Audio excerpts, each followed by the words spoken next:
नमस्कार, मैं हूं राम किंकर सिंह। एमसीडी की राम कहानी को लेकर हाजिर हूं। मेरे सहयोगी अंकित खंडेलवाल हैं। देखिए, जो मैं मुद्दा डिस्कस करने जा रहा हूं बहुत ज़्यादा इम्पॉर्टेंट है, और इम्पॉर्टेंट इसलिए क्योंकि 24 अप्रैल की वो तारीख है जो दिल्ली नगर निगम के इतिहास में बहुत बड़ी तारीख।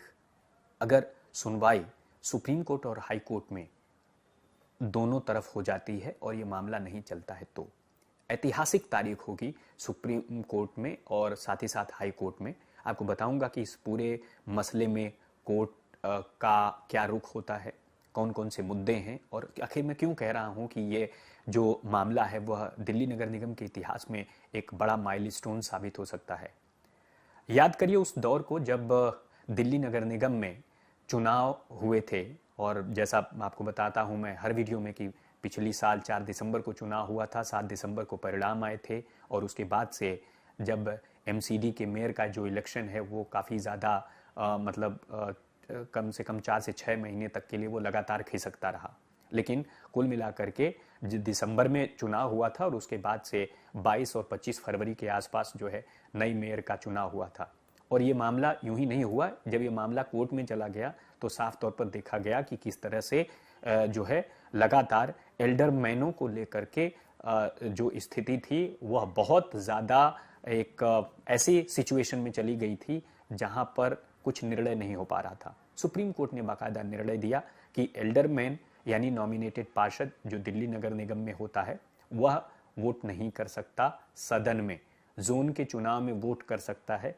यह अब तक होता रहा है, लेकिन वो सदन में वोट नहीं करेगा। यानी जो नॉमिनेटेड पार्षद हैं जिन्हें एल्डरमैन कहते हैं वह सदन में वोट नहीं कर सकते, यह सुप्रीम कोर्ट ने बाकायदा बताया। और उसके बाद से तभी से ये माना जा रहा था कि जो जोन का चुनाव है वो बुरी तरह से फंस जाएगा।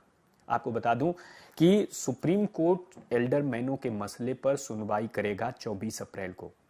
और सबसे बड़ी बात यही है कि 10 एल्डरमैन, वो एल्डरमैन जिनको दिल्ली के एलजी ने नॉमिनेट किया है, उनके भविष्य का फैसला तय होने वाला है कि वह उनका जो नियुक्ति है वह जायज है या फिर वह ठीक नहीं है।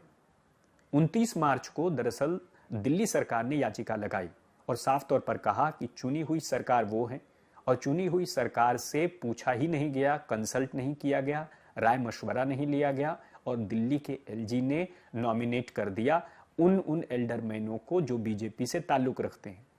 ये मैं नहीं कह रहा हूं, बल्कि आम आदमी पार्टी कह रही कि वो बीजेपी से ताल्लुक रखते हैं।